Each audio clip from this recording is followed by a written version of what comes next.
হায়রে দুনিয়া, মানুষ মারা যাইব সেটা জেনেও দুনিয়াটারে এত রঙিন এত সুন্দর বানায়, দেখলে চোখ জুড়াই যায়।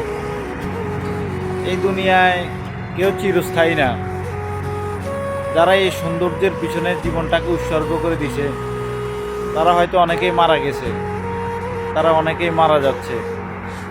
আজ তাদের ছেলেমেয়েরা ভোগ করতেছে, ছেলেমেয়েরা মারা গেলে হয়তো তার নাতিপুতিরা ভোগ করবে। কিন্তু দুনিয়ার মায়া কেউ ছাড়তে চায় না, দুনিয়ার লোভ লালসা কাউরে ছাড়তে দেয় না। মারা যাওয়ার 1 মিনিট আগেও কেউ মরতে চায় না। হায়রে দুনিয়া, আজকে তুমি যে বন্ধুর পিছনে ছুটতেছ, তার পিছনে তোমার জীবনের মূল্যবান সময় নষ্ট করতেছ, সেই বন্ধু হয়তো তুমি কাল মারা গেলে তোমার নামাজ পড়ার জন্য আসতে পারবে না। আর যে বন্ধুর জন্য তুমি তোমার জীবন উৎসর্গ করে দিতেছ, কাল হয়তো তোমার সেই বন্ধু তোমার কোনো কাজে আসবে না। কালকে আমাদের ময়দানে সেই হয়তো তোমার গুনার ভাগিদার, গুনার সাক্ষী হয়ে তোমার সামনে দাঁড়াবে। তাই দুনিয়ায় বেঁচে থাকা অবস্থায় দুনিয়াবি ফিকির করো, আখেরাত নিয়ে ফিকির করো। কোনো বন্ধু কোনো কাজে আসবে না। যে বন্ধু দিনের কথা বলে না সেই বন্ধু তোমার বন্ধু না।